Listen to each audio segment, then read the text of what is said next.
आज हम स्टार्ट कर रहे हैं सिंपल हार्मोनिक मोशन के बारे में। और 9th में बहुत ज़्यादा आपने इसके बारे में नहीं पढ़ा, लेकिन एनटीएससी में कभी कभार इस पे सवाल आ जाता है। सिंपल हार्मोनिक मोशन, अब मैंने बोर्ड पे पहले लिखा है कि भाई ये है तो एक मोशन का टाइप, लेकिन इसका मैथमेटिकल मीनिंग क्या है और इसका फिजिकल मीनिंग क्या है। मैथमेटिकली मतलब इक्वेशन, कैसे आप इक्वेशन देख के बताएंगे कि ये एसएचएम, और फिजिकल मीनिंग मीन्स इक्वेशन नहीं पता मुझे, लेकिन और कुछ पैरामीटर्स दे रखे हैं कि इस पे ऐसा फोर्स लग रहा है और ये है, या मोशन देख के कैसे बताएं कि ये SHM. It is a type of oscillatory motion. Simple harmonic motion is a special category of oscillatory motion. Oscillatory means to and fro. It is also a special category of periodic motion. Periodic means,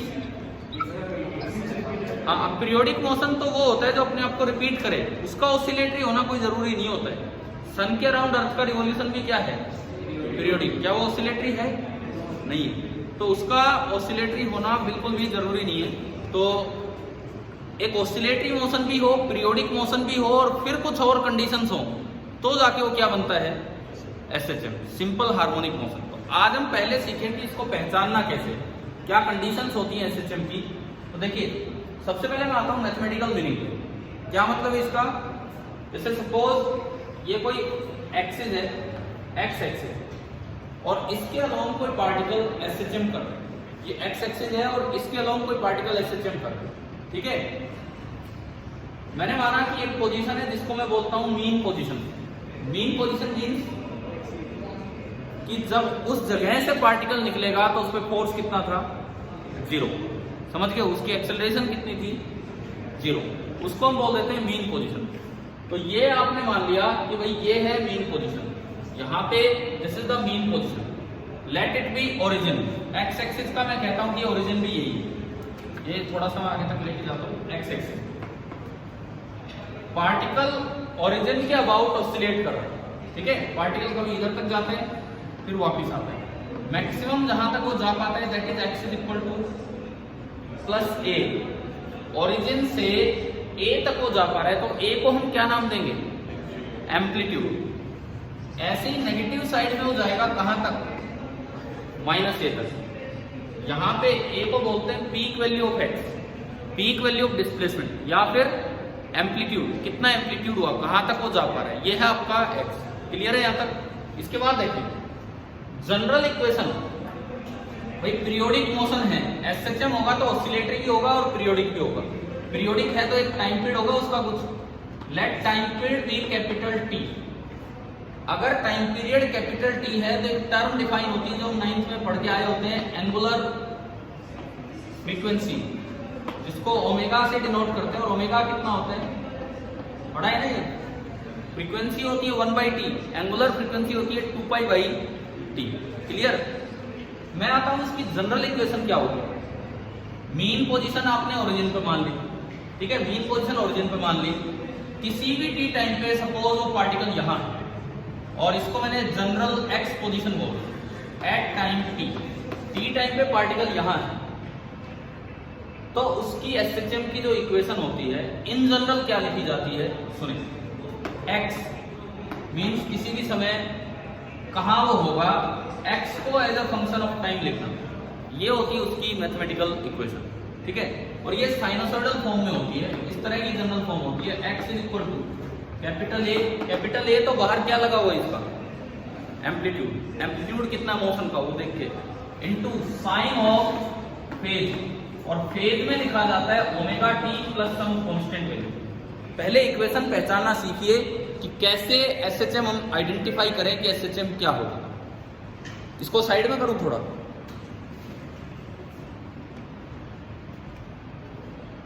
ठीक है। तो एक side तो रखना ही पड़ेगा यार, कहाँ करूँ फिर बताओ। मैं पढ़ा इधर रहा हूँ, वहाँ कहाँ रखूँ? सुनो, इधर सुनो। अब इसमें देखिए आप, अगर ऐसी कोई भी इक्वेशन दी जाए तो उसमें x as a function of time दिया गया है, साइन के बाहर क्या लिखा है वो क्या होगा, उस मोशन का एम्पलीट्यूड। ये एसएचएम को रिप्रेजेंट करने वाली इक्वेशन होती है। टी के साथ जो फैक्टर मल्टीप्लाई हो रहा है वो क्या होगा, उसका ओमेगा। उससे आप निकाल सकते हो उसका टाइम पीरियड। और एक एक्स्ट्रा फैक्टर आए ना आए कोई जरूरी नहीं है। इस फाई नॉट को बोल देते हैं इनिशियल फेज, कि उसकी शुरुआत कहां से हुई ये बताने वाला फेज। और ये जो पूरा है omega t plus phi naught, इसको बोलते हैं फेज। फेज के अंदर एक कांस्टेंट, एक वेरिएबल टर्म है जो टाइम के साथ चेंज हो रही है, और एक कांस्टेंट टर्म है। तो इनिशियल फेज को एक और भी नाम दिया जाता है,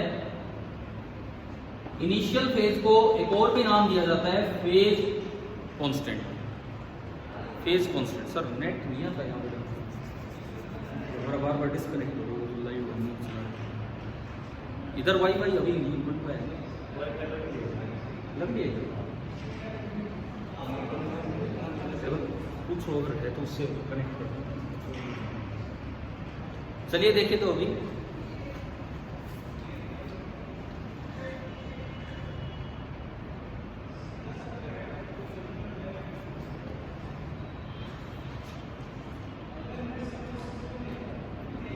अभी शिवम लक्ष्य आवाज आ रही है कि नहीं आप लोगों को? शिवम सुनाई दे रहा है?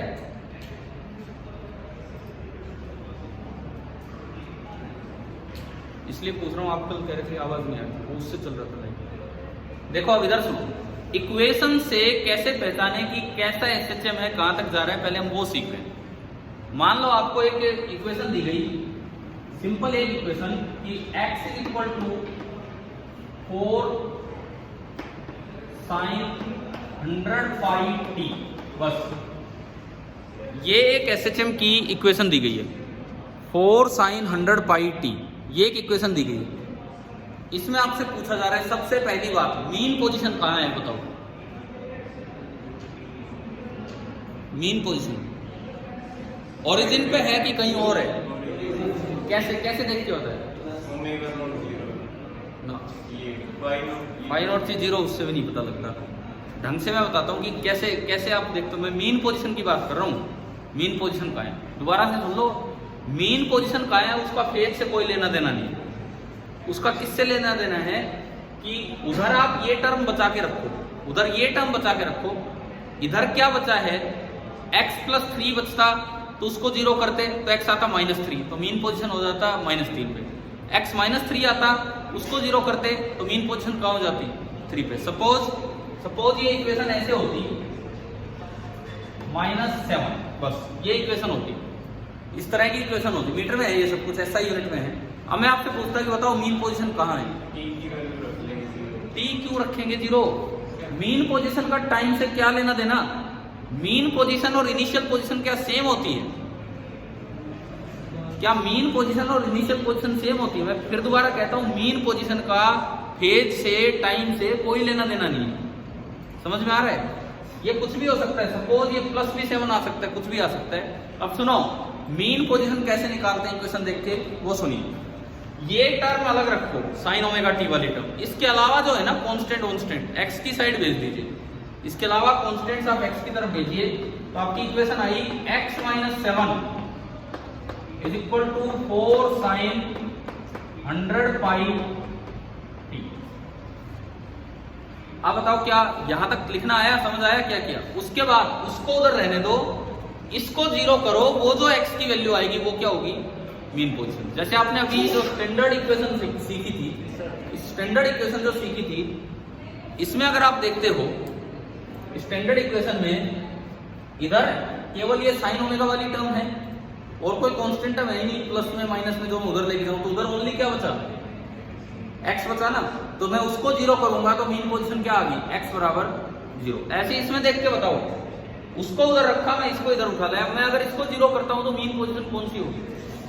x equal to 7। तो यहां से मुझे एक बात ये पता लगी कि जो मीन पोजीशन है, mean position that is x is equal to 7 metre, अगर ऐसा यूनिट में चल रहा है। बताओ, इक्वेशन देख के मीन पोजीशन निकालनी आ गई, ठीक है। दूसरी बात, एम्पलीट्यूड कितना है? हाँ, ये जो साइन के बाहर जो बचेगा वो क्या होगा आपका? एम्पलीट्यूड। क्लियर है? यूनिट क्वेश्चन में दी हो तो ठीक है, नहीं तो विदाउट यूनिट आप छोड़ दो। तीसरी बात, टाइम पीरियड कितना है इस मोशन का? Time period 2 pi by omega होता है, 2 पाई बाई ओमेगा। ओमेगा देखो टी के साथ क्या मल्टीप्लाई हो रहा है साइन के अंदर, 100 पाई, तो 2 पाई अपॉन 100 पाई, पाई पाई गया और ये आ गया 1/50 सेकेंड। क्या ये चीजें देखनी है? अब पूछ लिया जाए इनिशियल फेज कितना है। इनिशियल फेज देखो, इधर देखो, इनिशियल फेज किसको बोला था हमने? ओमेगा टी के अलावा कुछ भी और साइन के एंगल में ऐड हो रहा है तो वो वैल्यू क्या होती है?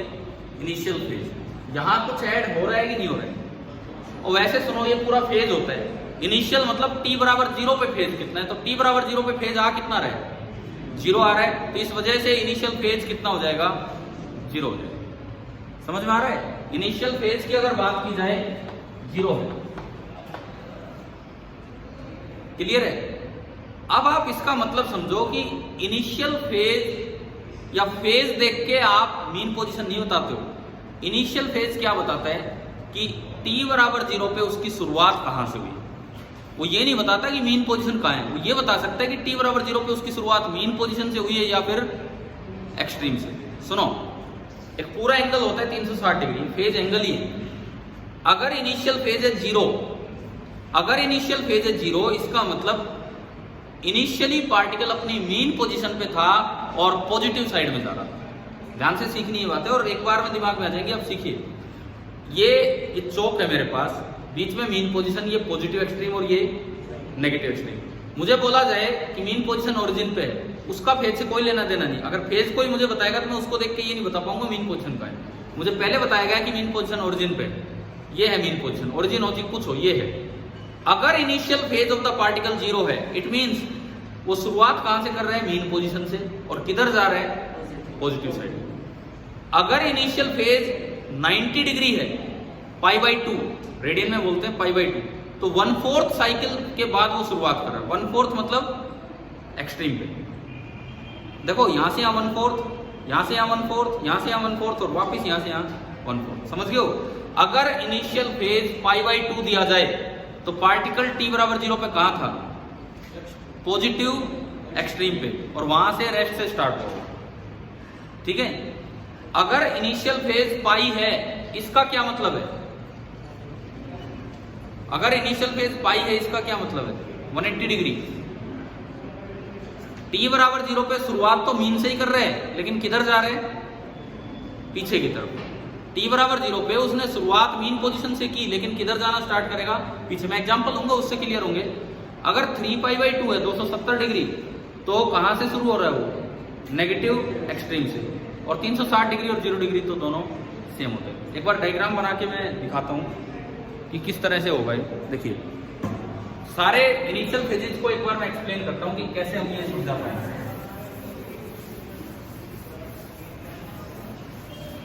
अभी हम मैथमेटिकल ये इसको समझ पा रहे हैं।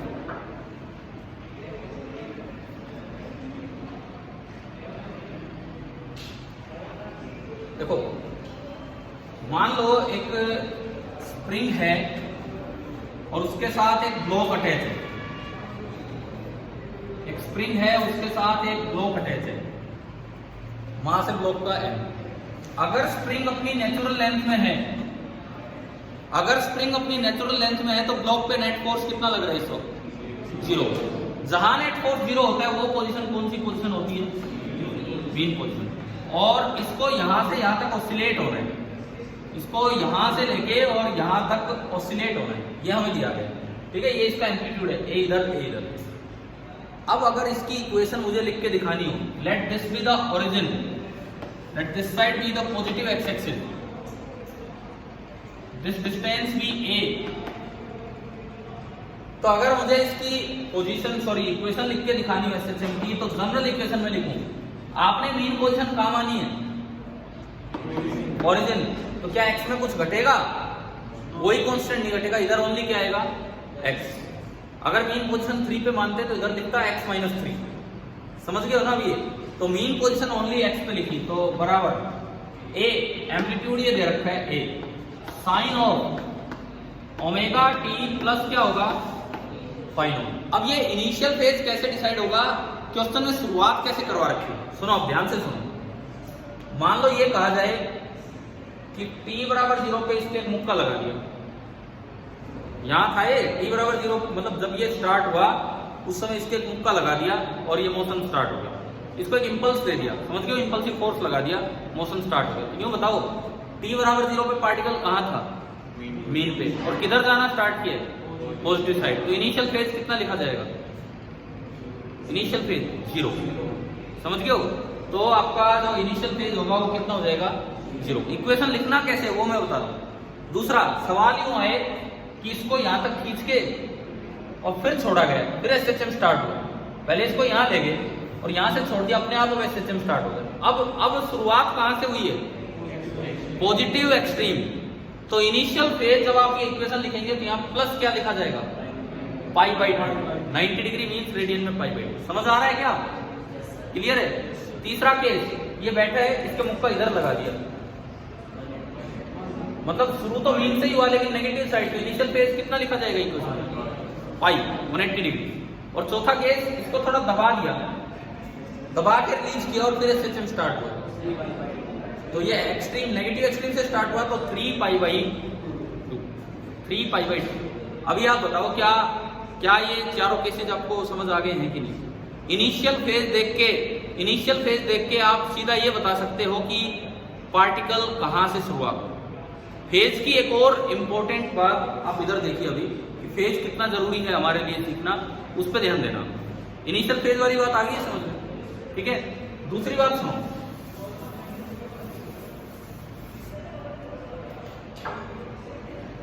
मान लो ये मीन पोजीशन है, ये पॉजिटिव एक्सट्रीम है और ये नेगेटिव एक्सट्रीम है, इसके बीच में कोई एसएचएम होने लग रहा है। केवल फेज के कॉन्सेप्ट से कई बड़े सवाल बहुत छोटे हो जाते हैं, वो देखना आप अभी। अगर पार्टिकल यहां से इधर जाता है तो उसका फेज कितना है? 0। अगर शुरुआत यहां से करता है तो इनिशियल फेज 0। जिस वक्त पार्टिकल यहां है उसका फेज कितना है? π/2। जिस वक्त पार्टिकल यहां है उसका फेज है π/2 और शुरुआत वहां से करता है तो इनिशियल फेज कितना होगा? π/2। अगर पार्टिकल इधर से इधर आ रहा है तो फेज कितना है उस वक्त? पाई। यहां पहुंच गया तो फेज 3π/2 और वापस 2π होना चाहिए। अब एक चीज सुनो, एक बड़ा इंपॉर्टेंट सा concept.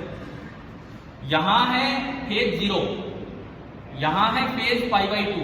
Late this distance be x बराबर है, ये x ओरिजिन है। बिल्कुल बीच वाली पोजीशन पे फेज कितना होता है? बिल्कुल बीच वाली पोजीशन पे फेज कितना होता है ये मैं कैसे बताऊं भाई? यहां फेज कितना है? 0। यहां फेज कितना है? π/2। तो यहां 0 से और π/2 के बीच में होगा या बाहर भी हो सकता है?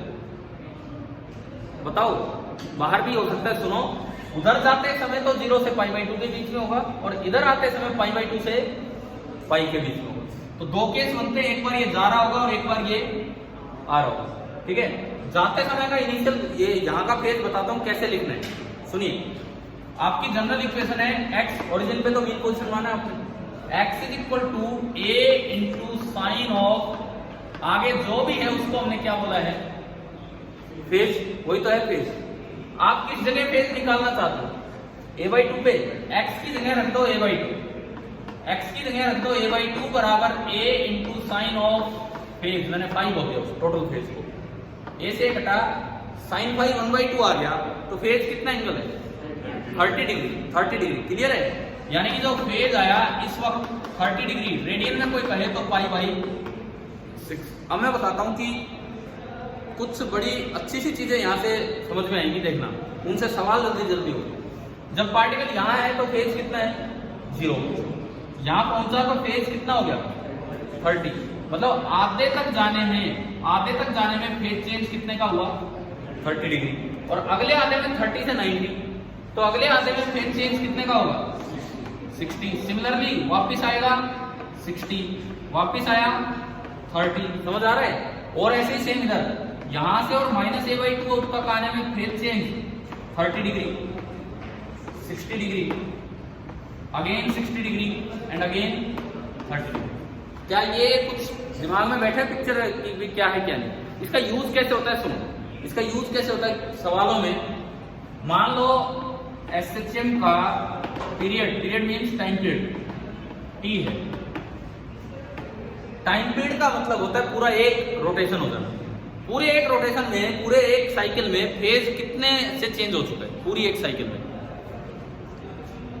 डिग्री में बोल दो आप, डिग्री में बोल दो, मैं कह रहा हूं 360 में, ठीक है ना।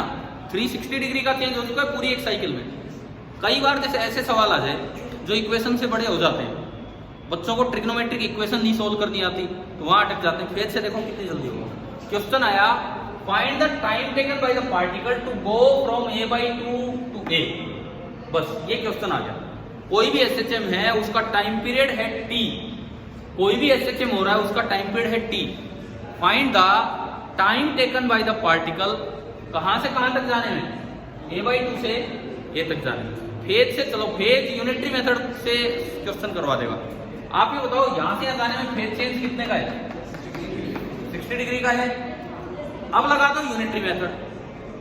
अगर 360 डिग्री का फेज चेंज होता तो टाइम कितना लगता?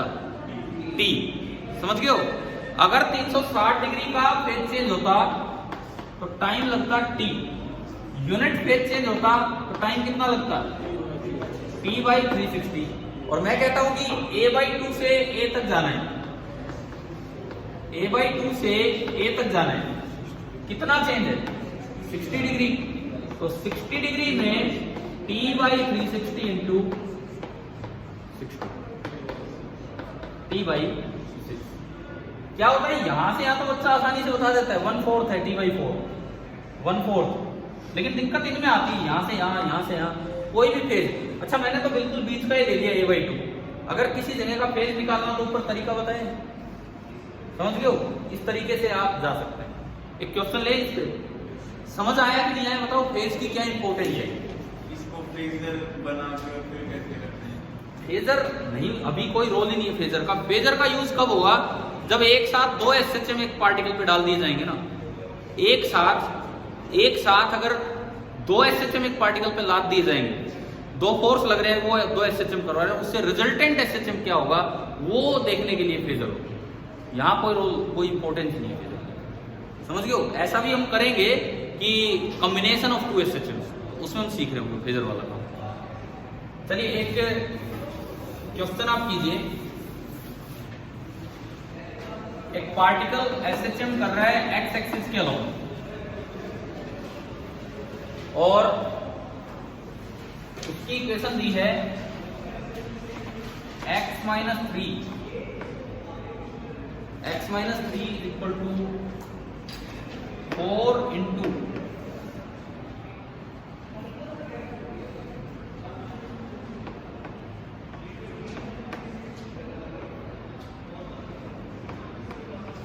4 इंटू साइन ऑफ π/100t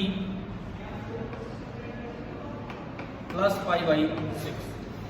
ये इसकी इक्वेशन ऑफ SHM की इस तरह से, ठीक है। आपको ये बताना है find time taken bye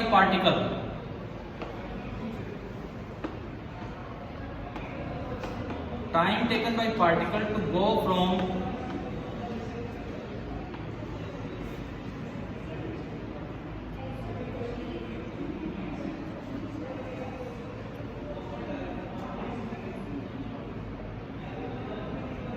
x बराबर 5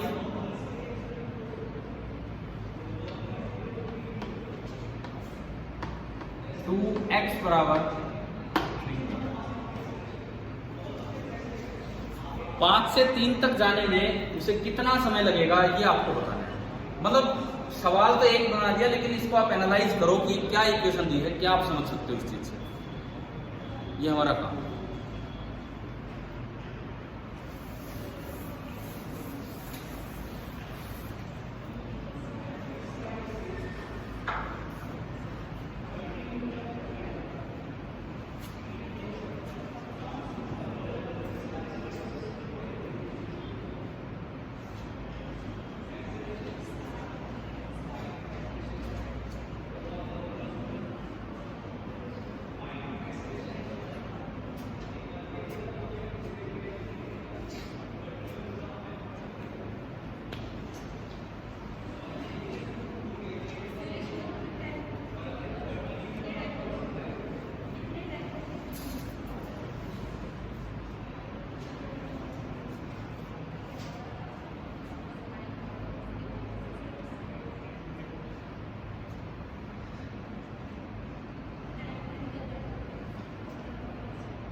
कीजिए, मैं आपका ही वेट कर रहा हूँ कि भाई कुछ क्या आपको समझ में आता है इस चीज़ में, इक्वेशन देख के।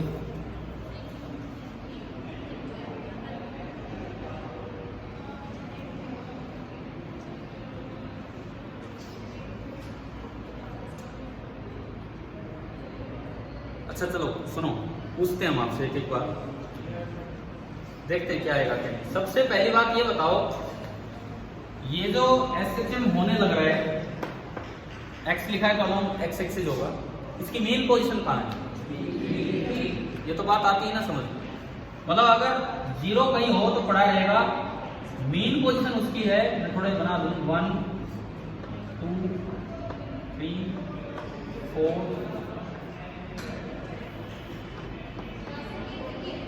5 6 7। ये जो है this is the main position, ये इसकी मेन पोजीशन।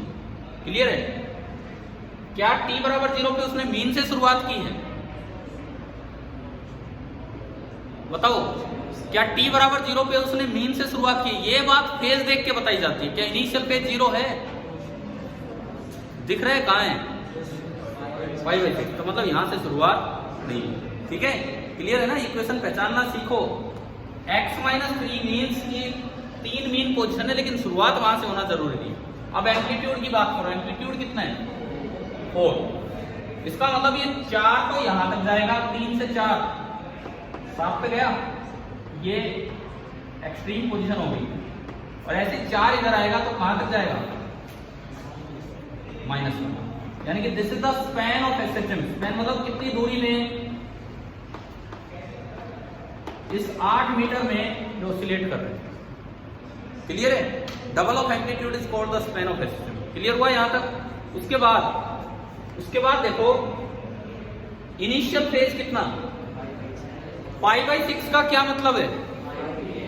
a/2 पे है और किधर जा रहा है? 5/6 का मतलब है a/2 पे है और आगे जा रहा है। समझ रहे हो ये चीज? a/2 का पता लगाओ। एम्पलीट्यूड कितना है? 4, तो a/2 मतलब 2, तो इनके बीच का पॉइंट मतलब ये, समझ गए हो? 3 और 2 5, 3 और 7 के बीच का। यानी कि t बराबर 0 पे पार्टिकल की शुरुआत यहां से हुई है और 5/6 5/2 से कम है, 5/2 से कम है, तो अभी ये कहां जा रहा है? यहां जा रहा है, इधर जाना स्टार्ट किया। ठीक है, अब ये क्वेश्चन क्या दिया? Find the time taken by the particle to go from, ये शुरू कहां से हुआ था? 5 से। समझ रहे हो? तो मैंने वही दिया था कि भाई ये जहां से इसने शुरू किया, जहां से इसने चलना शुरू किया, वहां से और कहां तक पहुंचने का टाइम 3 मिनट। ठीक है, ये मैं इसके साथ ये भी बोल सकता था कि ये मैं बोलता ही नहीं, बस इतना भी सवाल दे सकता था कि find the time taken by the particle to reach the position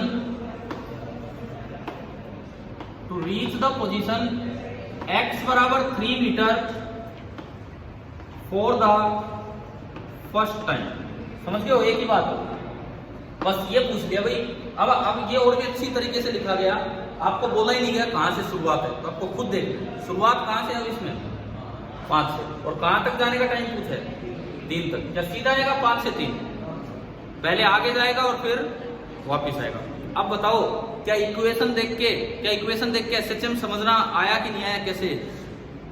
mean position अलग चीज है, वो x माइनस समथिंग या प्लस समथिंग उससे दिखेगा। इनिशियल पोजीशन अलग चीज है, वो फेज से दिखेगा। क्लियर है? अब देखो, अब पूछा है कि टाइम बताओ, 5 से यहां जाओगे और यहां आओगे, तो एक बार फेज बताओ, अब फेज कितना चेंज हो गया? फिर मैं टाइम बता दूंगा, आप फेज बता दो। 5 से वहां तक जाने में कितना फेज? 60 डिग्री। और यहां से यहां 1/4 90 डिग्री। समझ रहे हो? समझ गए हो ना? ये 60 उधर और 90 इधर, तो टोटल फेज चेंज कितना हुआ? 150। समझ में आया? अब एक बार इक्वेशन देख के टाइम पीरियड निकाल लो।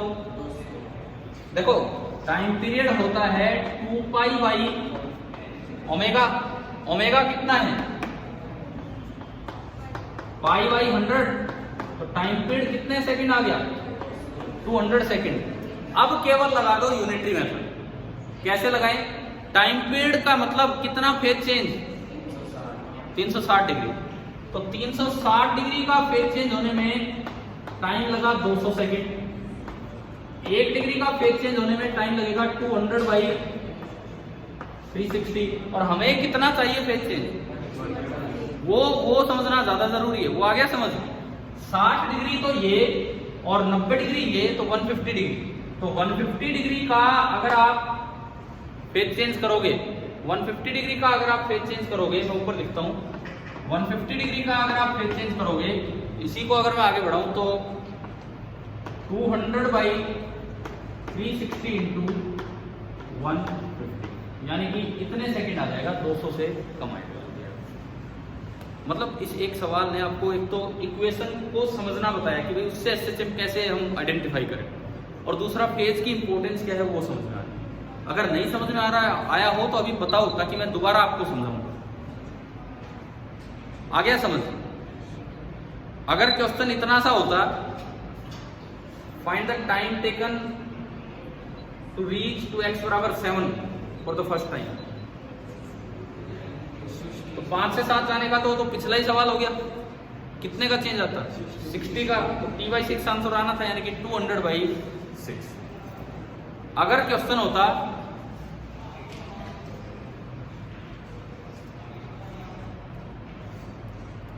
Find the time taken to reach x बराबर -5 मीटर,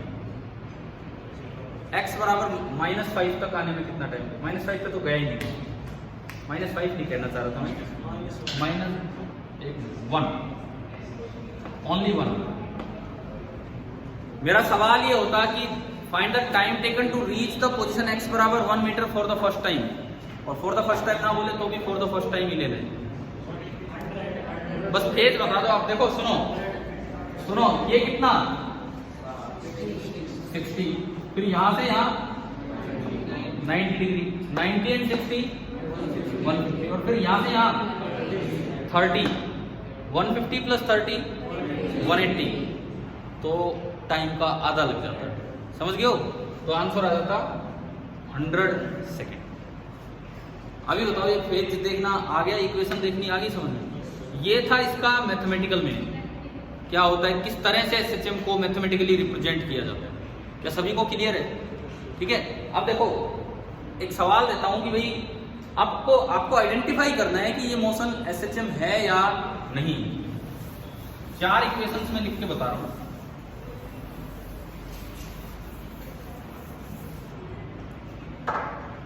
मान लीजिए पहली इक्वेशन है,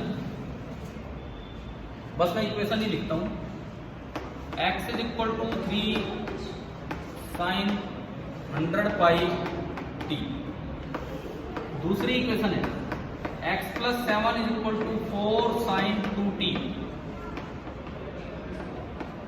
तीसरी इक्वेशन है x is equal to 3 sine 100 pi t plus 4 sine 2t। चौथी इक्वेशन है x is equal to 3 sine 100 pi t plus 4 sine 100 pi t। आपको 4 इक्वेशंस लिख के दी हैं बोर्ड पे, जो 4 मोशंस को रिप्रेजेंट कर रही है। आपको बताना है इनमें से कौन सी इक्वेशन एसएचएम को रिप्रेजेंट करती है और कौन सी एसएचएम को रिप्रेजेंट नहीं करती। क्वेश्चन मैं लिख नहीं रहा हूं, बोर्ड पे आ गया ना समझ? कौन सी इक्वेशन इन 4 में से एसएचएम को रिप्रेजेंट कर रही है और कौन सी नहीं कर रही है, ये जवाब देना।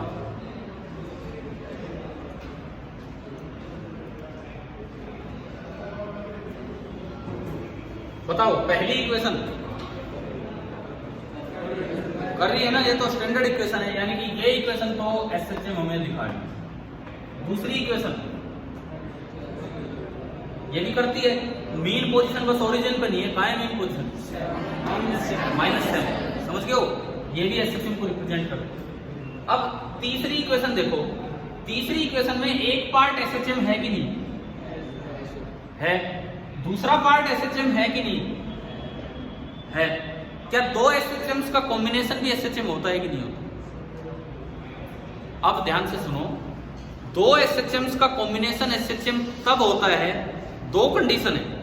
2 एसएचएम का कॉम्बिनेशन एसएचएम तब होता है, पहली कंडीशन दोनों एसएचएम एक ही डायरेक्शन में होता है, पर ये तो एक्स में ही है, कोई वाई का तो रोल ही नहीं आया कहीं, समझ लो। पहली कंडीशन दोनों एसएचएम एक ही डायरेक्शन में हो रहे हैं। दूसरी कंडीशन जो ज्यादा जरूरी है, पहली तो दिख ही जाती है डायरेक्ट, दोनों एसएचएम्स का टाइम पीरियड क्या होना चाहिए, सेम होना चाहिए, तो रिजल्टेंट मोशन भी क्या होगा, एसएचएम। क्या इन दोनों का टाइम पीरियड सेम है? ओमेगा सेम है तो time period same, omega different है तो टाइम पीरियड डिफरेंट है। क्या इन दोनों का टाइम पीरियड सेम है? नहीं। तो क्या ये एसएचएम है? नहीं। एक कंडीशन तो इसने सेटिस्फाई की, एक्स के अलोंग ये पूरा, ऐसे लिखा होता है ये तो एक्स और वो वाई, तो बात अलग हो जाती है। तो एक्स के अलोंग ये मतलब एक डायरेक्शन में देखो दो एसएचएम्स का कॉम्बिनेशन या एक से ज्यादा एसएचएम्स का कॉम्बिनेशन एसएचएम तभी होगा जब पहली कंडीशन की सारे के सारे सेम डायरेक्शन के अलोंग हो, दूसरी कंडीशन सबका टाइम पीरियड सेम हो, मतलब ओमेगा सेम। तो बताओ ये एसएचएम है या नहीं? नहीं। ठीक है। फोर्थ वन देखो, इसके अलग अलग फैक्टर देखिए, ये एसएचएम है, ये एसएचएम, क्लियर है? क्या दोनों का एक्स के अलोंग है? ठीक है। क्या दोनों का ओमेगा सेम दिख रहा है? यानी कि ये भी क्या है आपका एसएचएम। तो क्या इक्वेशन देख के एसएचएम है या नहीं पहचानना आ गया कि नहीं? ठीक है। अगली इक्वेशन,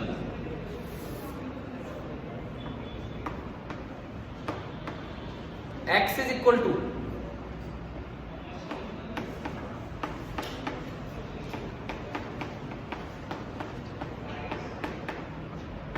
ये प्रोडक्ट है। अब बताओ ये एसएचएम है या नहीं? 4 sin 100 pi t cos 100 pi t। ये ऐसे तो देखना नहीं है भाई, ये भी 100 पाई, ये भी 100 पाई, बीच में क्या प्लस माइनस लगा है? कोई दो अलग अलग तो कंबाइन करके रखे, तो प्रोडक्ट है किसी तरह से। ऐसे में क्या करना होता है, आपको पहले इनको एक सिंपल लीनियर इक्वेशन में लेके आओ। अगर कोई हायर पावर होता है, पावर नहीं पर प्रोडक्ट है, तो इसके लिए आपको ट्रिग्नोमेट्री की तरफ सोचना पड़ेगा। क्या कोई ऐसा फॉर्मूला है कि sine theta into cos theta एक में कन्वर्ट हो जाए? साइन 2 थीटा, साइन 2 थीटा क्या होता है? साइन 2 थीटा क्या होता है? 2 साइन थीटा कोस थीटा। तो इसमें से 2 अलग कर लो, साइन थीटा कोस थीटा। तो क्या मैं इस इक्वेशन को ये लिख सकता हूं कि x इज इक्वल टू 2 तो रह गया बाहर, 2 गया अंदर, और ये बन गया साइन ऑफ 200 पाई टी। बताओ ये और ये सेम है कि नहीं? बताओ समझ आ रहा है कि नहीं? ठीक है। अब देखो गलती कहाँ होती है। सवाल आ गया, ये पूछा एम्पलीट्यूड बताओ, एक ऑप्शन 4 भी मिलेगा, एक 2 भी मिलेगा।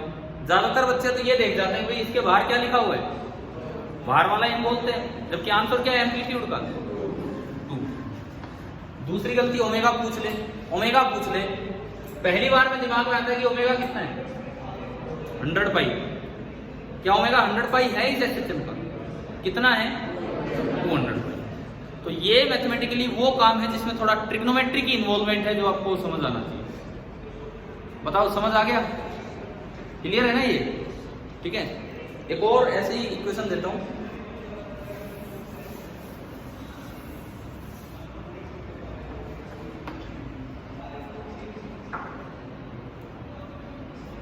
सपोज x दिया है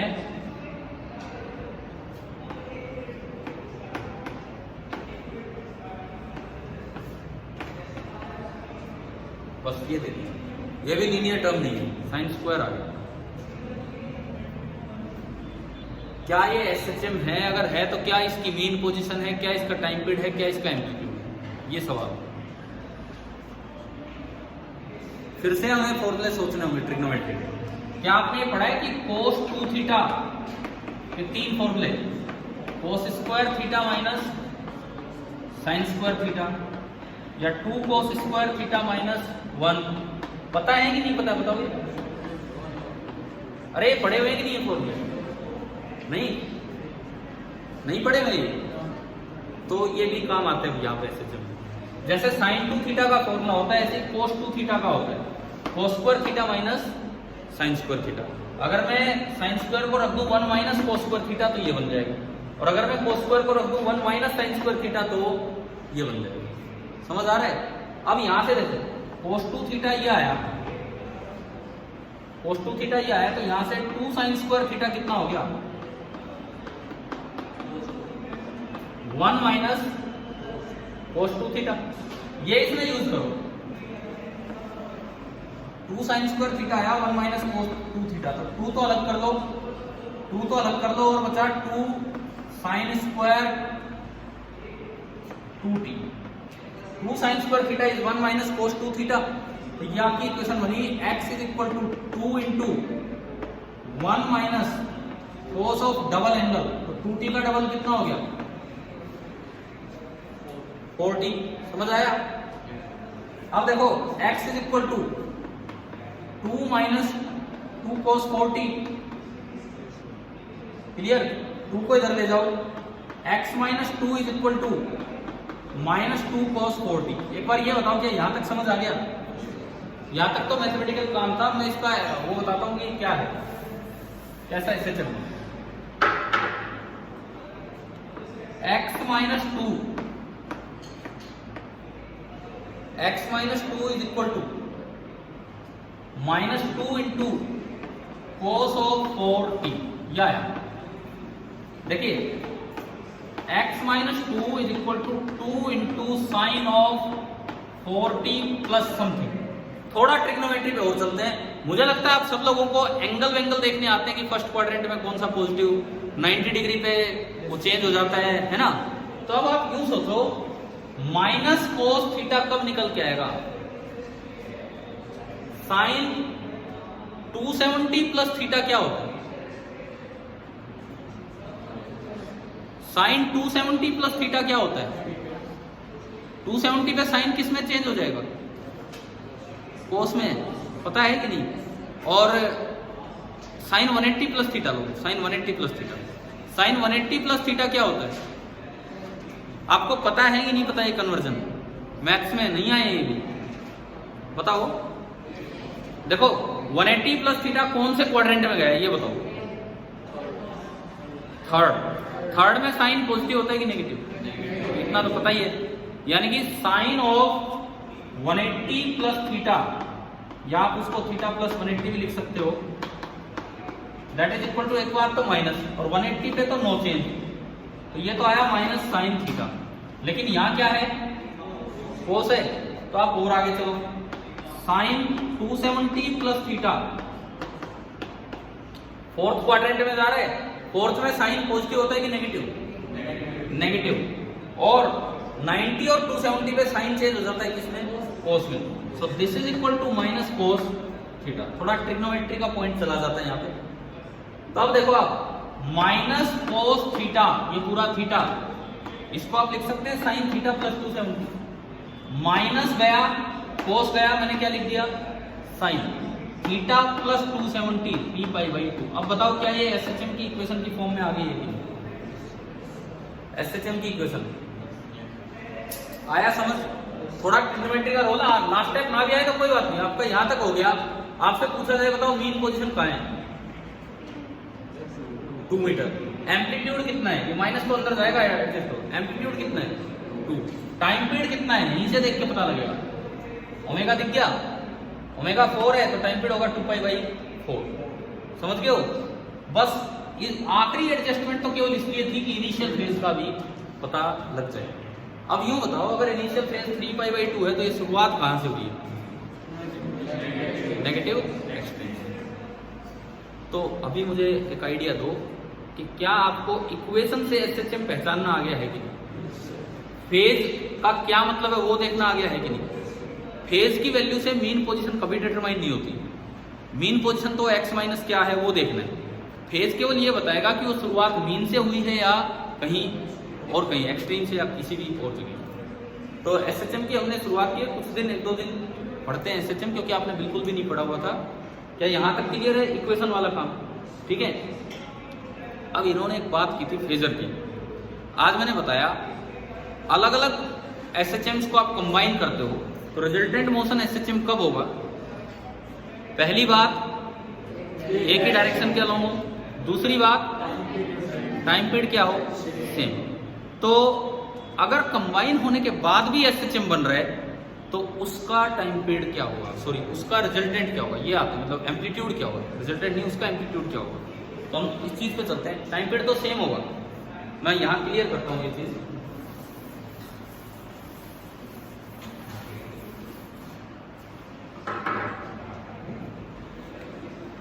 कॉम्बिनेशन ऑफ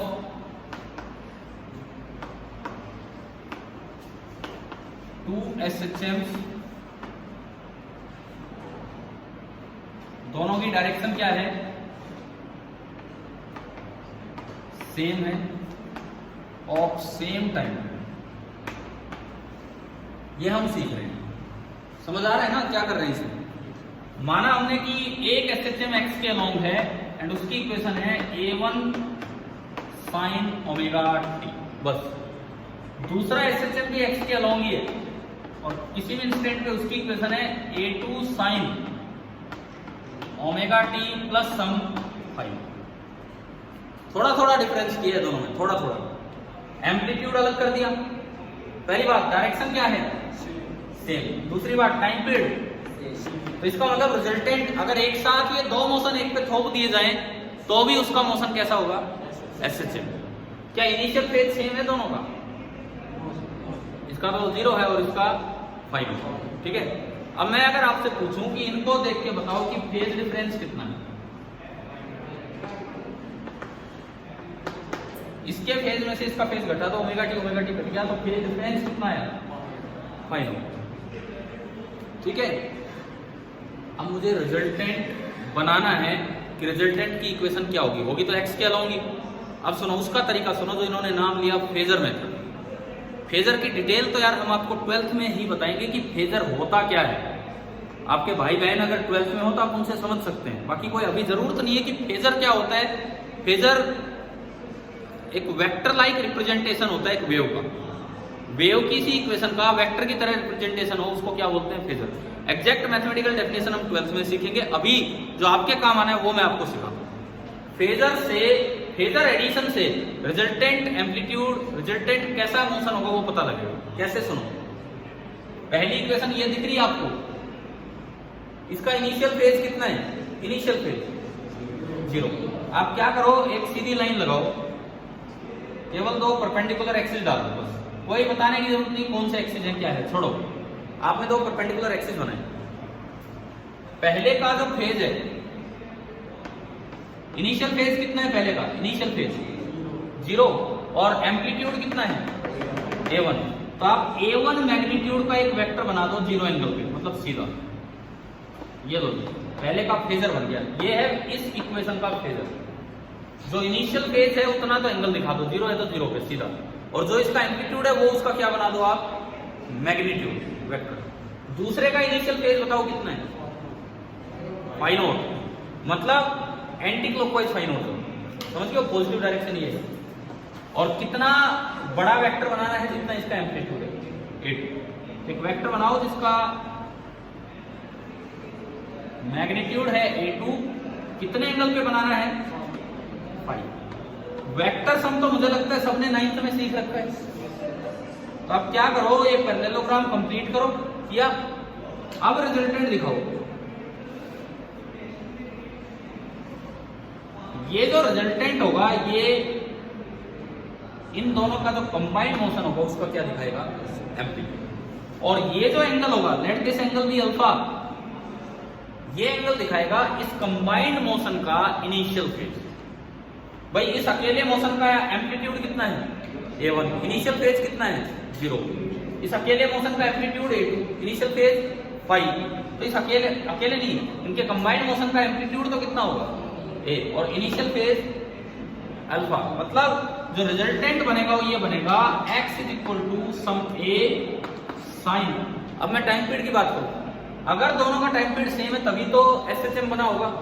तो जो उनका टाइम पीरियड होता है वही रिजल्टेंट का होता है, क्या हो जाएगा, ओमेगा टी सेम प्लस, अब फाई नोट नहीं, 0 भी नहीं, क्या आएगा, अल्फा आएगा।